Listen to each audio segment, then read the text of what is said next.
Hello दोस्तों, नमस्कार। ओस्टक academy में एक बार आप लोगों का फिर से स्वागत है। दोस्तों, इस वीडियो में हम लोग देखेंगे परसेंटेज के सारे सवाल हम लोग इस वीडियो में देखेंगे। सबसे पहले दोस्तों, परसेंटेज होता क्या है? तो परसेंटेज मीन्स दोस्तों, पर मीन्स होता है प्रत्येक, और सेंटेज मीन्स होता है सैकड़ा। अगर हमसे कोई बोले से परसेंटेज, तो हमारा दिमाग सीधे जाना चाहिए प्रति 100 पे, मीन्स प्रति 100। अगर कोई बोले 20%, तो हमारा मतलब दिमाग जाना चाहिए 20 नंबर पाया हो 100 में से। अगर कोई बोले 50%, तो इसका मतलब कि अगला 50 नंबर पाया 100 में से। अगर कोई भी हमारे सामने परसेंटेज की बात करे, हमारा दिमाग सीधे परसेंटेज पे जाना चाहिए। परसेंटेज को लगाने के लिए हमें कुछ फ्रैक्शन वैल्यू याद करने होंगे कंठस्थ। जैसे कि हम लोग देखते हैं 10% की फ्रैक्शन वैल्यू क्या होती है। तो 10% देखिए, 10 यहाँ पे, और परसेंटेज का मतलब 100 होता है, तो इसका फ्रैक्शन वैल्यू 1/10 हो जाएगा। ऐसे हम लोग 20% का देखेंगे, तो 20% का वैल्यू देखिए 20, परसेंटेज बोला है तो हम लोग 100 मानेंगे, तो 20 × 100 मीन्स इसका परसेंटेज वैल्यू 1/5 हो जाएगा। ऐसे ही हम लोग 33 सही 1/3 का देखेंगे, तो क्या हो जाएगा 33 3 99 100/3। अब परसेंटेज यहाँ पर है तो इंटू 100 कर देंगे, तो क्या हो जाएगा 100/300। तो इसका फ्रैक्शन वैल्यू क्या हो जाएगा 1/3। ऐसे ही हम लोग सबका निकाल लेंगे। उसके बाद जब हम फ्रैक्शन वैल्यू निकाल लेंगे, तो उसके बाद हम लोग आइए देखते हैं क्वेश्चन इस पर कैसे होते हैं। पहला क्वेश्चन इस प्रकार है। तो देखिए, क्वेश्चन ये है कि एक कर्मचारी की मजदूरी में 20% की कटौती की गई। यदि उसकी मजदूरी को पुनः पहले की मजदूरी के बराबर लाना हो, तो उसमें कितने % वृद्धि करेंगे? ये देखिए प्रतिशत कमी पर आधारित प्रश्न है। इसमें देखिए हम लोग कैसे करेंगे इसको। देखिए 20% का हमें फ्रैक्शन वैल्यू पता रहना चाहिए। तो 20% का फ्रैक्शन वैल्यू कैसे होता, कितना होता है? तो देखिए इसका फ्रैक्शन वैल्यू 1/5 होता है, आप लोग निकाल लीजिएगा। तो ये बोल रहा है कि 20% की कटौती की गई। अगर उसकी फ्रैक्शन वैल्यू पहले 5 रही होगी, तो कटौती करने के बाद 4 हो गई होगी। यहाँ पर -1 है, ये कटौती कर रहा है इसमें, तो -4 हो गई होगी। अब ये पूछ रहा है कि इसमें कितना वृद्धि करेंगे ये इसके बराबर हो जाए 5 के। तो कितना वृद्धि करना है? एक वृद्धि करना है, और किस पे? इसी पे हमें वृद्धि करना है, तो पहले से ही बड़ा हुआ है, तो इस पे ही वृद्धि करना है। और परसेंटेज निकालने के लिए हम 100 से गुणा कर देते हैं, तो ये हो जाएगा 25%। एक तरीका तो देखिए ये हो गया हम लोग के पास। और देखिए अब एक शॉर्ट तरीका, हमें 20% का फ्रैक्शन वैल्यू कितना पता है कि 1/5 होता है, और क्वेश्चन में बोल रहा है कटौती की गई। कटौती की गई इसका मतलब माइनस साइन। ऊपर वाला देखिए कभी नहीं बदलेगा, ये ट्रिक है एक तरीके से, जान लीजिए इसको। ऊपर वाला कभी नहीं बदलेगा, और नीचे 5 है, ऊपर -1 है, तो कितना होगा 4 गुणे 100, 25% आंसर। समझ में आया? ऐसे भी हम लोग कर सकते हैं कि एक 20% कटौती की गई, तो पहले 5 रहा होगा, फिर 4 हो गया होगा, तो 4 से 5 करने के लिए हम लोग कितना बढ़ाएंगे, तो 25% बढ़ाएंगे। और एक ये आसान तरीका है तुरंत करने के लिए। 20% का फ्रैक्शन वैल्यू हमें पता रहेगा, तो 1/5 कर लेंगे, और ये ऊपर वाला कभी हम इतना दिमाग में रखेंगे कभी चेंज नहीं होगा। और माइनस है तो माइनस करेंगे 5 में से 1, तो 4, 25% वैल्यू हो जाएगा 1/4 का। ठीक है। अब आइए हम लोग एक अगला क्वेश्चन देखते हैं इसी पर। देखिए दूसरा प्रश्न क्या है कि ए का वेतन बी के वेतन से 33 सही 1/3% कम है, तो तदनुसार बी का वेतन ए के वेतन से कितना अधिक है, ये पूछ रहा है। तो देखिए हम लोग इसको कैसे करेंगे, पहले हमें फ्रैक्शन वैल्यू पता रहना चाहिए। तो 33 से 1/3% की फ्रैक्शन वैल्यू कितना होता है, तो निकाल लेंगे। ऐसे हम लोग को याद रहना चाहिए। 33 3 99 100/3, 100/3%। ये परसेंट को हटाने के लिए हम लोग क्या करेंगे, नीचे 100 से गुणा कर देंगे, तो कितना हो जाएगा 100/300। इसका फ्रैक्शन वैल्यू 1/3 हो जाएगा। 1/3 अधिक है, इसका मतलब कि इसका कम है 1/3। तो हम लोग के पास साधारण तरीका है ही, ऊपर वाला कभी चेंज होगा नहीं, और नीचे 3, ऊपर -1 तो 2 हो जाएगा। और परसेंटेज वैल्यू निकालने के लिए 100 से गुणा कर देंगे, तो हो जाएगा 50%। और ऐसे निकालेंगे तो ए का बी से कम है, तो ए हो गया, बी ए हो गया, इसका 3 हो जाएगा, तो इसका 1 कम है तो 2 हो जाएगा। अब पूछ रहा है कितना बढ़ाएं, तो 1 बढ़ाएंगे, किस पे बढ़ाएंगे, 2 पे बढ़ाएंगे, गुणे 100 निकाल देंगे, 50%। ऐसे भी हो जाएगा। लेकिन मैं आप लोग को यही तरीका प्रेफर करूँगा जल्दी करने के लिए, क्योंकि एग्ज़ाम में हम लोग के पास समय कम होता है। अब हम लोग ने देखा कि प्रतिशत वृद्धि पर प्रतिशत कमी पर आधारित प्रश्न देखा। अब हम लोग देखेंगे प्रतिशत वृद्धि पर आधारित प्रश्न कि अगर बढ़ा दिया जाए तो कितना कम करेंगे कि उसके बराबर हो जाएगा। ये हमने देखा कि इतना कम कर रहे हैं तो कितना बढ़ाएं कि उसके बराबर हो जाए। और ये अब हम लोग देखेंगे प्रतिशत वृद्धि पे, ये अगर हम लोगों ने इतना बढ़ा दिया तो कितना कम कर दें कि उसके बराबर हो जाए। प्रतिशत वृद्धि पर आधारित देखेंगे हम लोग। ये टाइप 2 लिख लीजिए आप लोग, टाइप 2। देखिए क्वेश्चन क्या है कि एक अधिकारी की वेतन में 20% की वृद्धि की गई, इसे उसके पहले वेतन के समतुल्य लाने के लिए कितना प्रतिशत कम करना पड़ेगा, यही पूछा है। तो देखिए हम लोगों ने साधारण तरीका तो आप लोग को बेसिक हम बता दिए हैं, हम लोग स्मार्ट तरीके से करते हैं जिससे जल्दी हो। तो देखिए हमें एक 20% की वृद्धि कर दी गई, तो 20% की फ्रैक्शन वैल्यू हमें पता रहना चाहिए, 1/5 होता है। और वृद्धि की गई तो यहाँ पे प्लस साइन होगा, ऊपर वाला कभी बदलता नहीं है, हम लोग ने पहले ही उसमें देखा था। और नीचे 5 है, ऊपर +1 है, तो क्या हो जाएगा 6 है। और परसेंटेज वैल्यू निकालने के लिए हम लोग हमेशा 100 से गुणा करते हैं। तो देखिए इसको काट दे, 2 से काट देंगे 3 बार में कटेगा, 2 से इसको काट देंगे 50 बार में कटेगा। अब 50/3 का फ्रैक्शन वैल्यू हो जाएगा 16 से 2/3%। मतलब 16 से 2/3% कम करेंगे तो हम लोग पहले की मूल्य के बराबर इसका आ जाएगा। देखिए अगला क्वेश्चन क्या है कि खाद्य तेल का दाम 25% बढ़ गया, मतलब कोई खाने वाला तेल है उसका दाम 25% बढ़ गया, तो इस मद पर व्यय न बढ़ाने के लिए परिवार को खाद्य तेल में कितने % कमी करनी होगी। कह रहा है कि इस मद पर खर्च न बढ़ाने के लिए एक परिवार है कि उसको अपना खपत कितना कम कर लेना चाहिए कि खर्च न बढ़े उसका। व्यय मीन्स होता है खर्च। देखिए हम लोग इसको भी उसी तरीके से करेंगे। क्या करेंगे, 25% का फ्रैक्शन वैल्यू हमें पता रहना चाहिए, 1/4 होता है। और बोल रहा है कि बढ़ गया, तो बढ़ गया मीन्स प्लस यहाँ पे साइन लगाएंगे तो 1 और 4+1, ऊपर वाला तो चेंज होता नहीं, हमने आपको बताया था इसके पहले ही। और +1 और ये नीचे 4, तो 4 और 1 कितने हो जाएंगे 5। और परसेंटेज वैल्यू निकालने के लिए हम हमेशा 100 से गुणा करते हैं, तो ये कितना हो जाएगा 20%। मतलब कि अगर वो 20% अपना खपत कम कर दे तो उसका जो खर्च है वो नहीं बढ़ेगा। ठीक है, हम लोगों ने देखा ये प्रतिशत वृद्धि पर आधारित भी देख लिया। अब हम लोग ये देखेंगे कि प्रतिशत कमी और वृद्धि दोनों पर आधारित देखेंगे, मतलब कि एक ही क्वेश्चन में अगर दोनों एक साथ हों तब क्या करेंगे, आइए देखते हैं। तो दूसरा क्वेश्चन ये कह रहा है पहला कि एक वस्तु का विक्रय मूल्य 20% कम करने पर उसकी बिक्री में 80% की वृद्धि हो गई, तदनुसार उसकी कुल बिक्री वास्तव में कितनी प्रभावित हुई, यही पूछ रहा है। तो देखिए हम लोग के पास इसमें भी 2 तरीके हैं, हम लोग इसको भी 2 तरीके से कर सकते हैं। तो इसका देखिए हम लोग 2 तरीके से, पहला तरीका इसका ये बेसिक है कि हम लोग इसमें सक्सेसिव लगा लें। सक्सेसिव देखिए क्या होता है, सक्सेसिव का फार्मूला होता है -XY/100। ये सक्सेसिव का फार्मूला होता है, मीन्स नेट निकालने के लिए। देखिए क्या बोला कि 20% कमी की गई, तो हम लोग इसको -20 लिखेंगे। प्लस 80% की वृद्धि करेगी तो हम लोग उसको +80 लिखेंगे, फिर -20 गुणे 80/100 करेंगे। तो इसमें देखिए क्या दिक्कत है कि माइनस प्लस का हम लोग ध्यान देना पड़ता है इसमें। अगर यहाँ पे कमी की गई तो माइनस लगाएंगे, बढ़ोतरी की अगर यहाँ पे भी कमी की जाती तो हम लोग यहाँ पे माइनस लगाते हैं। और ये देखिए कि यहाँ पे भी कमी गई तो इसमें भी हम लोग माइनस लगाएंगे, इसलिए इसमें थोड़ा दिक्कत होता है बच्चों को। इसलिए हम लोग देखिए दूसरा तरीका देखेंगे, सक्सेसिव से भी हालांकि ये हो जाएगा, लेकिन आसान तरीका देखिए कि हमें 20% कमी बोला है तो 20% का फ्रैक्शन वैल्यू 1/5 होता है। 1/5 का मतलब -1/5, क्योंकि कमी कर रहा है यहाँ पे इसलिए हम लोग माइनस लगाएंगे। तो मतलब कोई भी चीज़ 5 की थी तो अब वो 4 की हो गई, कमी हो रहा है 1 की, इसका मतलब ये हुआ। उसके बाद क्या बोला कि 80% की वृद्धि होगी। 80% का फ्रैक्शन वैल्यू कितना होता है, तो 4/5 इसका फ्रैक्शन वैल्यू होता है। ठीक है, तो यहाँ पे प्लस हम लोग इसलिए लगाएंगे वृद्धि हो रहा है। तो अगर कोई चीज़ 5 की थी तो अब वो 9 की होगी, मतलब कि इसका बिक्री अगर पहले 5 बेचता था तो अब ये 9 बेच रहा है। उसके बाद ये पूछ रहा है कि टोटल कितना इसमें बिक्री में क्या प्रभावित हो रहा है। तो हम लोग देखिए क्या करेंगे, इसका इसमें गुणा कर देंगे, 5×5 = 25 और ये 9×4 = 36, कितना ज़्यादा हुआ, तो 25×5 = 30 और 36 मीन्स 11 का कुल नेट ज़्यादा बेच रहा है।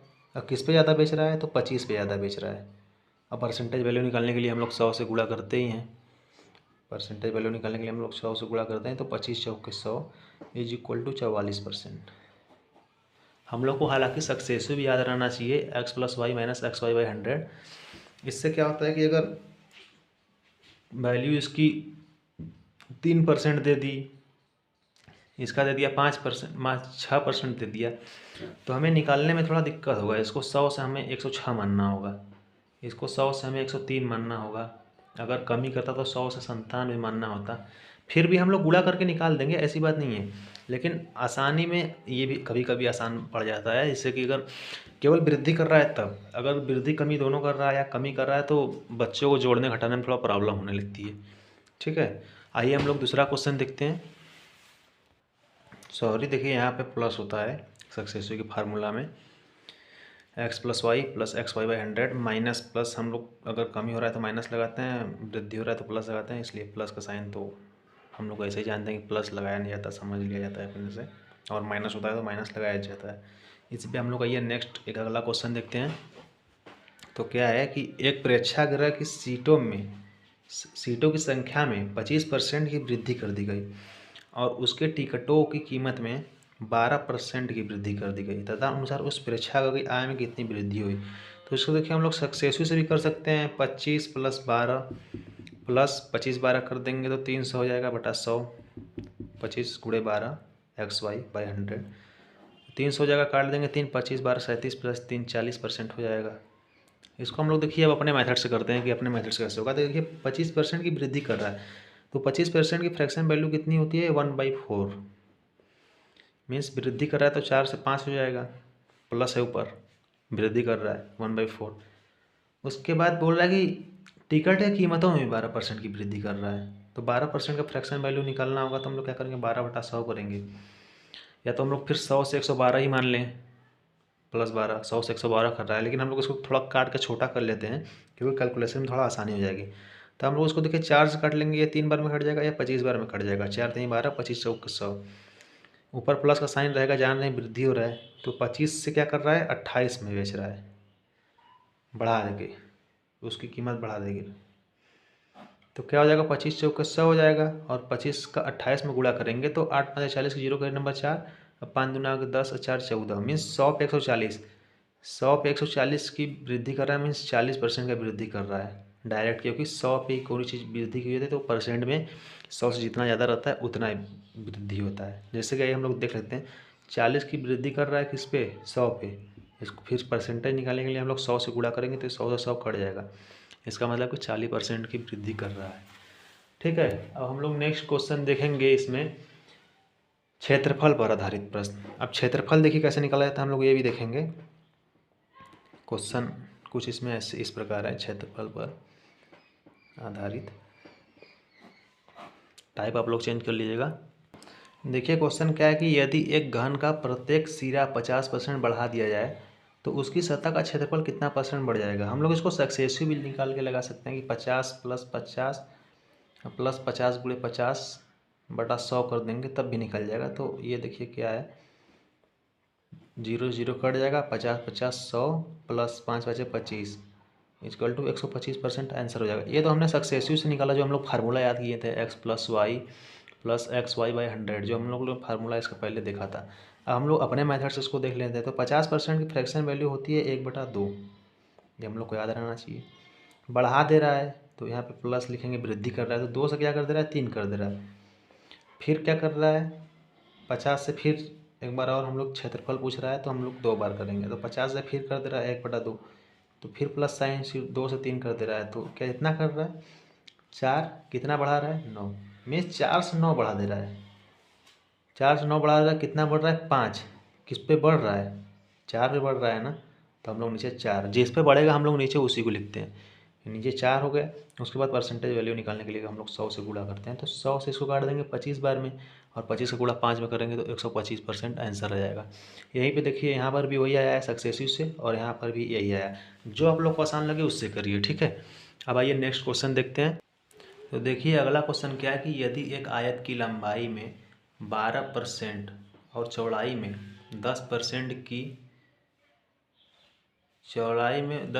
वृद्धि की जाए तो उसके क्षेत्रफल में कितने परसेंट की वृद्धि होगी। ठीक है, क्वेश्चन ये कर रहा है, बीच में कुछ छूट गया है हमसे। तो देखिए हम लोग इसको सक्सेसिव से आराम से निकाल लेंगे, आसानी भी होगी हमको सक्सेसिव से निकालने में। देखिए क्या करेंगे कि x 12% प्लस वाई हो जाएगा 10%। फार्मूला हमें याद ही है, x plus XY by 100। X y कितना हो जाएगा 12 और वाई हो जाएगा 10, तो 12 दाम में कितना हो जाएगा 120। तो नीचे कर लेते हैं 12 + 10 + 120/100। हम लोग क्या करेंगे कि इसको काट लेंगे, 0 से 0 कट जाएगा और नीचे एक 0 और है तो हम लोग यहाँ पे दशमलव लगा देंगे, ये भी ख़त्म हो जाएगा। तो क्या हो जाएगा 12 10 22 प्लस 1.2 मीन्स 23.2% की इसके क्षेत्रफल में वृद्धि हो जाएगी। ये तो सक्सेसफुल था। देखिए जहाँ पे जो सुविधा पड़े वो करिए, और उसके बाद हम लोग इसको अपने तरीके से भी कर सकते हैं। ऐसा नहीं है कि उससे मुझसे आएगा नहीं, इससे भी आ जाएगा। तो 12% की फ्रैक्शन वैल्यू हम लोगों ने इससे पहले देखा था 3/25 होता है, तो 25 से क्या हो जा रहा है 28 हो रहा है। और उसके बाद 10% की फ्रैक्शन वैल्यू पर जाएगी 10/11, 1/10 हो जाएगी। 10% की फ्रैक्शन वैल्यू 1/10 हो जाएगी, तो वृद्धि हो रही है। तो 10 पे एक वृद्धि कितना हो जाएगा 11 मीन्स 11। उसके बाद इसको हम गुणा कर देंगे तो 25 दाम में 250 और इसका 308 हो जाएगा। 8 2 11 से 28 में गुणा करेंगे 11 88, कैरेक्ट नंबर 8, 11 दूनी 22 8 30, 308 हो जाएगा। अब देखिए कितना वृद्धि कर रहा है, तो 50 से 300, 250 से 308 हो रहा है, तो 2.5 में 50 जोड़ देंगे 300 हो जाएगा, और 8 है मीन्स 58 की वृद्धि कर रहा है। किस पे कर रहा है 250 पे, और परसेंटेज निकालने के लिए हम लोग 100 से गुणा कर देंगे।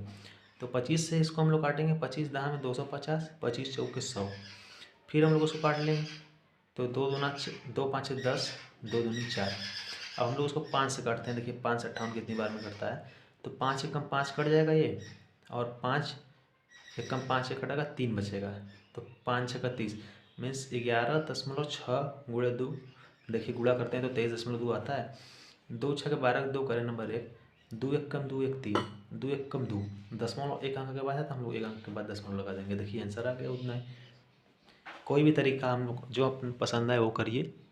हम तो कहेंगे कि आप इससे करिए जिससे कि आपको फार्मूला याद करने की ज़रूरत नहीं होगी। अगर आप परीक्षा में फार्मूला भूल भी गए तो एक इससे कर लेंगे, और प्रतिशत के इससे आधे से ज़्यादा प्रश्न हो जाएंगे। देखिए हम लोग आगे भी देखेंगे कैसे होते हैं।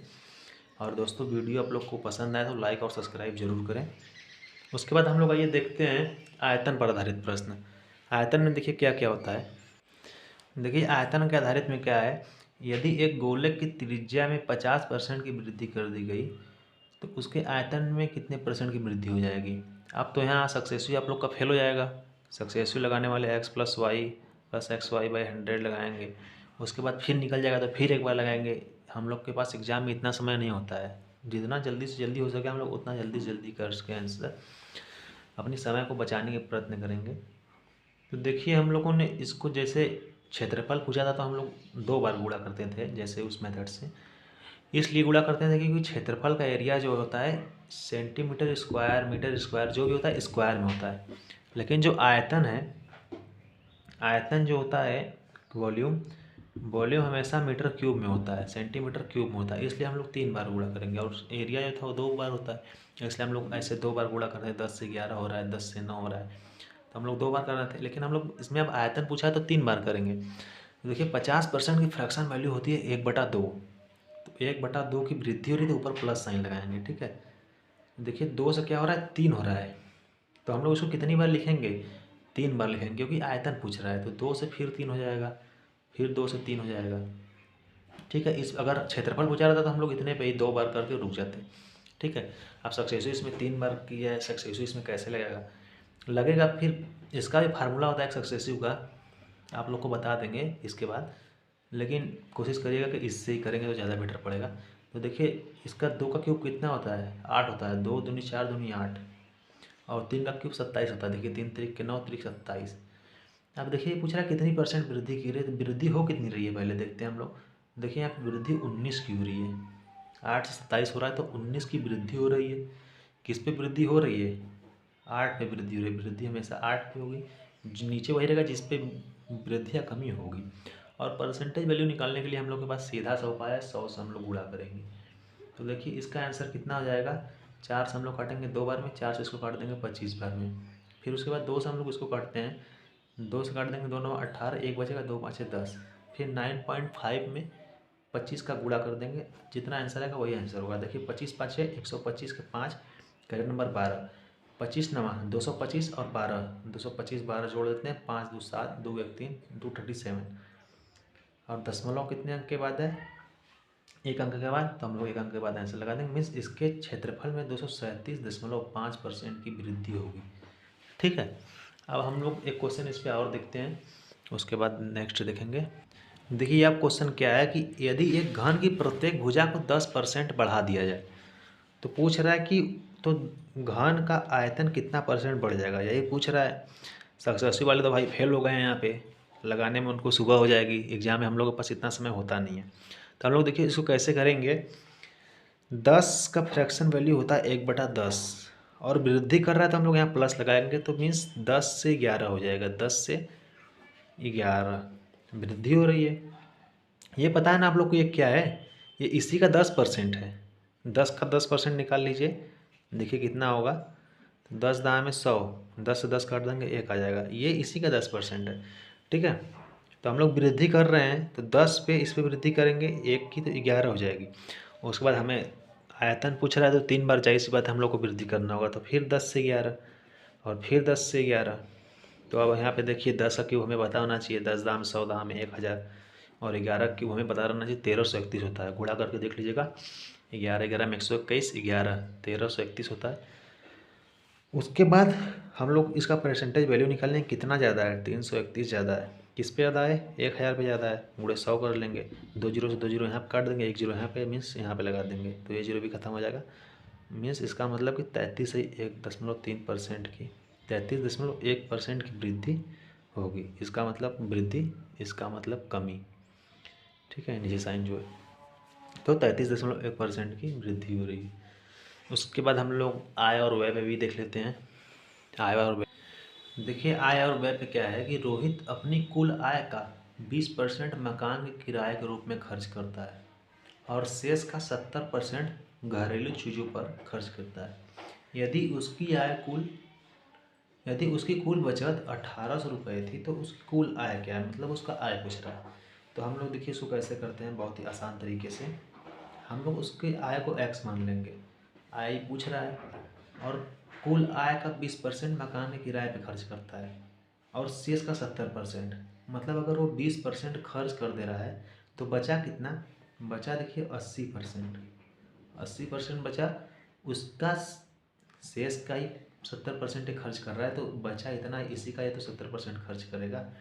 तो इसका 70% खर्च कर रहा है, लेकिन उसके बाद भी इसके पास 1800 रुपये बच जा रहा है। मतलब अगर ये 70% और खर्च कर दे रहा है, तो इसके पास बच कितने रहे हैं? 30% बच रहे हैं, और सवाल में कह रहा है कि इसके पास 1800 रुपये बच रहे हैं। देखिए इसको बहुत आसानी से हम लोग करेंगे। अगर शेष का बोलेगा, तो जितना खर्च किया 100 में से उसको घटा के उसी पे हम लोग निकालेंगे। जैसे अगर 20% मकान किराए पे खर्च करने के बाद शेष का 70% खर्च कर रहा है, तो अब 80 का 70% खर्च करेगा, और 80 का 70% खर्च कर दिया, तो बचा कितना? 30%। तो 30% खर्च किया, उसी को करा कि 1800 बचा लिया। खर्च करने के बाद 70% खर्च कर दिया, तो बचाया 30% ही, और उस सवाल में बोल रहा है कि 1800 रुपये बचाया। तो हम लोग देखिए इसको कैसे कर लेंगे। इसको हम लोग काट दें 20 से 80, 20 में से 100, इसको हम लोग काट देंगे 3/10 हो जाएगा। देखिए 3 से इसको काटिए, 3 छक 18, 600 हो जाएगा, और 4 से इसको काटिए, 4 एकम 4, 2 बचेगा, 4 5 20, 1 जीरो उतार दीजिए, और यहाँ पर 10 है, 10 5 50, गुणे 150, 15 गुणा 5 में कर लीजिए, 75 हो जाएगा। 1 जीरो और 1 जीरो 2 जीरो लगा दीजिए, मीन्स उसकी आय 7500 रुपये थी। ठीक है, समझ में आया? बहुत ही। अगर शेष बोलेगा, शेष का जितना खर्च किया रहेगा, उसके बाद जितना बचेगा उसका खर्च करेगा। ठीक है, शेष का कहने का मतलब यही है। अब आइए हम लोग आगे देखते हैं एक और क्वेश्चन इसी। देखिए इस प्रश्न में क्या कह रहा है कि एक आदमी अपनी आय का 24% मकान के किराए पर तथा 62% अपने परिवार पर व्यय करता है। देखिए इसमें कहीं नहीं बोला कि शेष का 62%, इसने ये बोला है कि 24% मकान पर तथा 62% अपने परिवार पर व्यय करता है, और शेष की बचत करता है। यदि उसकी बचत 6300 हो, तो उसकी आय क्या है? कुल आय पूछ रहा है। ठीक है, तो बचत हमको 6300 दिया है, और खर्च ये इतना इतना कर रहा है। तो हम लोग देखिए इसको कैसे करेंगे कि पहले हम लोग बचत कितने परसेंट कर रहा है ये निकालेंगे। तो 100 में से 24 + 62, कितना हुआ 4 2 6 और 6 2 8, 86% घटा देंगे तो बचत नहीं निकल जाएगा। क्योंकि ये 86% जो है ये खर्च कर रहा है, ये भी खर्च कर रहा है और ये भी खर्च कर रहा है। इसका शेष खर्च कहीं नहीं देखिए कर रहा है, मतलब ये दोनों अलग अलग अपने में खर्च कर रहे हैं। टोटल हो गया 86% खर्च कर रहा है, तो बचाया कितना 14% बचाया। और सवाल में देखिए क्या बोल रहा है कि शेष आय 63 रुपये बचाता है, तो हम शेष की बचत करता है, तो हमें आय निकालना है। हम आय एक्स मान लेते हैं और बचाया कितना 14% बचाया, परसेंट यहाँ तो 100 हो जाएगा और सवाल में कितना करा 6300 बचाया, तो हम लोग उसको 14 से काट लेते हैं। 14 देखिए हम लोग काटेंगे 14 चौके 56, 4 बार में कटेगा 56, 4 7, 7 बचेगा 14 5 70, 450 हुआ और 2 जीरो का गुणा इसमें और कर देंगे तो 45,000 रुपये इसकी कुल आय हो जाएगी। ठीक है, समझ में आ गया। एक बार हम आप लोग को फिर से समझा देते हैं। देखिए इसमें क्या बोला है कि एक आदमी अपनी आय का 24% मकान किराए पर तथा 62% अपने परिवार पर व्यय करता है। इसमें कहीं भी नहीं बोला है कि शेष का 62%। अगर शेष का 62% ये बोलता था, हम लोग इसको ऐसे करते हैं, एक्स का 24% खर्च करके तो बचा कितना 24 36 में 76% अब बचा। अब उसका ये खर्च करेगा यहाँ पे, तो उसका भी शेष खर्च करता तो हम लोग इसको ऐसे निकालते हैं 62 8 70 मीन्स 38% बचाया और पूरी बचत यहाँ पे दी है, हम लोग 6300 ऐसे करते हैं। लेकिन इसमें कहीं भी शेष नहीं बोला है, तो हम लोग इसको और इसको जोड़ेंगे, क्योंकि ये अलग खर्च कर रहा है और ये अलग खर्च कर रहा है 100 में से, तो हम लोग जोड़ के इसको घटा दें इसमें 100 में से, तो 14% की ये बचत कर रहा है। और सवाल में बोल रहा है कि 6300 की बचत कर रहा है, तो हमें कुल आय निकालना है। तो पहले हम एक की वैल्यू निकालेंगे, 14 से काटेंगे 450 बार में कट जाएगा, उसके बाद 200 की वैल्यू निकाल लेंगे, एस की वैल्यू 45,000, इसका आंसर आ जाएगा आय। ये बहुत इंपॉर्टेंट प्रश्न है, इससे परीक्षाओं में सवाल पूछे जाते हैं। ये समय बचाते हैं, अगर आप लोग का कैलकुलेशन स्ट्रांग है तो तुरंत काट के आप लोग समय बचा लेंगे। इसके बाद हम लोग अब देखेंगे परीक्षा में फेल पास पर आधारित प्रश्न। ये बहुत ही महत्वपूर्ण प्रश्न है, इसमें से परीक्षा में सवाल आते ही आते हैं। और दोस्तों आप लोग को वीडियो पसंद आए तो लाइक और सब्सक्राइब जरूर करें। आइए हम लोग आगे देखते हैं परीक्षा पर फेल पास पर आधारित।